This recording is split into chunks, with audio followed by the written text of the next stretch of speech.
सबको जय मसीह की। आइए हम बाइबल में से वचन देखेंगे। उत्पत्ति 1 पहला बनाया हुआ पृथ्वी खूबसूरत पृथ्वी था जो नाश हो गया क्योंकि लूसीफर के पाप के कारण।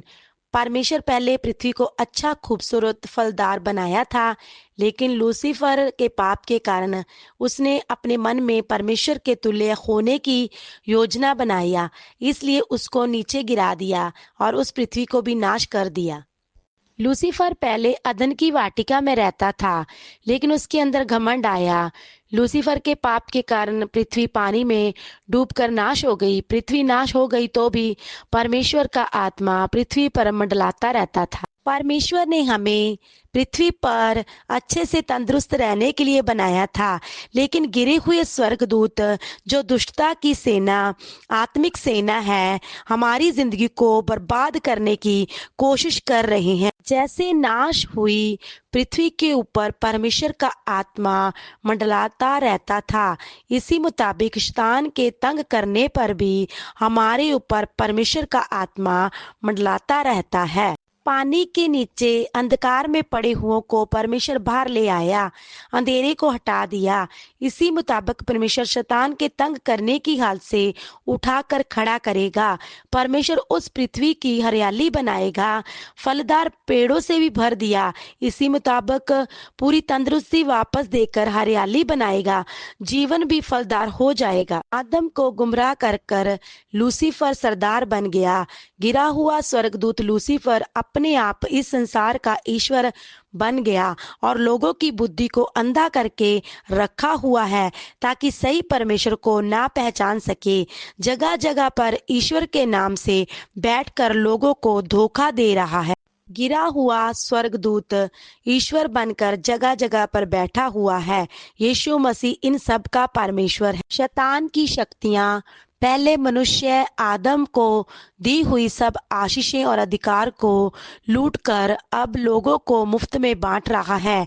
प्रभु यीशु मसीह इसीलिए आए कि शैतान के कामों को नाश करे। प्रभु यीशु मसीह इसीलिए आए कि हमारे अंदर काम करने वाली दुष्ट शक्तियों को नाश कर सके। यीशु मसीह ने क्रूस के द्वारा हमारे पापों की कीमत दी, हमारे पापों को अपने खून के द्वारा धो के शुद्ध किया। मनुष्य को गुलामी में रखे हुए अंधकार की शक्तियों का खुल्लम खुल्ला तमाशा बनाया। दुष्ट शक्तियां बोलती हैं कि तुम्हारे लोगों के सामने तमाशा बनाऊंगी, लेकिन सचमुच में शैतान और उसकी शक्तियां तमाशा बनते जा रही हैं। हम इन शक्तियों का खुल्लम खुल्ला तमाशा बनाएंगे। वचन में हम देखते हैं लूका 10 की 18 और 19 में प्रभु यीशु मसीह ने शैतान की शक्तियों को अपने पांव के तले रौंदने का अधिकार हमको दिया है।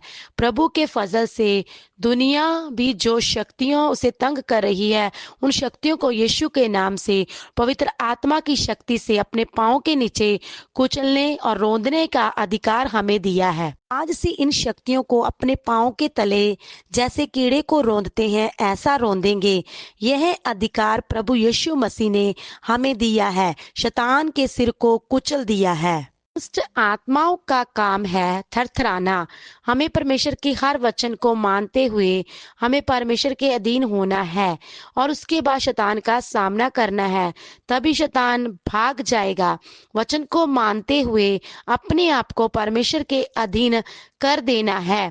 हर शक्ति को यीशु के नाम से हमारे सामने से भागना पड़ेगा। हमारे आत्मिक हथियार बहुत मजबूत हैं। उस हथियार के द्वारा हिंदुस्तान में घूमते फिरने वाली शक्तियों को भगाएंगे और यीशु के नाम से और पवित्र आत्मा की शक्ति से आत्मिक हथियार लेते हुए शैतान के गढ़ों को तोड़ेंगे और लोगों को यीशु के नाम से आजाद करवाएंगे। शैतान की शक्तियों में पड़े हुए लोगों को यीशु के नाम से प्रभु की मर्जी के अनुसार छुड़ाएंगे और पवित्र आत्मा की शक्ति से शैतान के गढ़ों को तोड़कर लोगों को यीशु के नाम से आजाद करेंगे और यीशु का चेला बनाएंगे। उसके लिए जरूरी है आत्मिक हथियार इन दिनों में हमारे पास होने चाहिए। शैतान की शक्तियों का सामना करने के लिए परमेश्वर की शक्ति से बलवंत होना है, सारे हथियार बांध लेना है। मेरा मल युद्ध प्रधान से और दुष्टता की शक्तियां अधिकारियों से और अंधकार की हाकिमों से और दुष्टता की आत्मिक सेना से है। ये आत्मिक हथियार कौन कौन से हैं? कमर बांधना, हर समय सिर्फ सच्चाई ही बोलना है, झूठ नहीं बोलना। धार्मिकता की जिलम, पूरे शरीर में यीशु का धार्मिकता की जिलम पहने हुए होना है। उद्धार का टोप, सिर से गर्दन तक यीशु के लहू के द्वारा बनाया हुआ टोपी पहना हुआ है। मेरे दिमाग को शैतान कुछ भी नहीं कर सकता।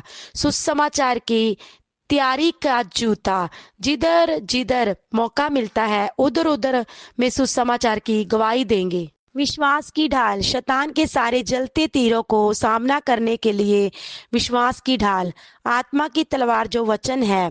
पहला पतरस 4:1। यीशु मसीह ने जैसे कष्ट उठाया उसी मुताबिक हमने भी कष्ट का वर्दी पहनने के लिए अपने आप को तैयार करना है। तो हमारे जीवन में कष्ट आता है, मुझे हर कष्ट में से नया नया वर्दी मिलता है। वर्दी के ऊपर हथियार बांधकर हम सामना करेंगे। परमेश्वर का आत्मा हमारे ऊपर आते समय हम सामर्थ पाएंगे। स्वर्ग की शक्तियां पाकर शैतान की शक्ति को कुचलते हैं। स्वर्ग की शक्ति के बराबर में कोई शक्ति नहीं है। कोई भी शक्ति स्वर्ग की शक्ति का सामना नहीं कर सकती। हमें एक कष्टदायी समुद्र में जाना है। हमारे खिलाफ लहरें आएंगी। उस वक्त उस लहरों को आत्मा की शक्ति से दबाएंगे और आगे बढ़ेंगे। प्रभु यीशु मसीह जी उठ के स्वर्ग में है, वह हमारा आशा का लंगर है। हमारे जीवन में कितनी भी लहरें आए, यीशु के ऊपर भरोसा रखते हुए उठेंगे और पवित्र आत्मा की शक्ति से लहरों को दबाएंगे। ऐसा हम कष्टदायी समुद्र से सफर करते करते हम अपनी दौड़ को पूरा करेंगे। शमशोन फिलिस्तियों की ताकत को तोड़ने के लिए आगे जा रहा था। रास्ते में जवान सिंह आ गया। उनके पास कोई हथियार नहीं था। परमेश्वर का आत्मा बल से उस पर उतरा। तब उसने सिंह को बकरे के बच्चे की तरह फाड़ दिया। इस्राएल को फिलिस्तियों से छुड़ाने का बड़ा काम करने के लिए जा रहा था। उसके सामने सिंह आ गया। यह बड़ी बात नहीं है, शमशोन के लिए छोटी बात है। स्वर्ग की शक्ति को मिट्टी के शरीर में प्रभु ने भर कर रखा हुआ है। पवित्र आत्मा की शक्ति से जैसे शमशोन ने सिंह को फाड़ डाला, इन शक्तियों को पांव के नीचे रौंदना है। आमीन।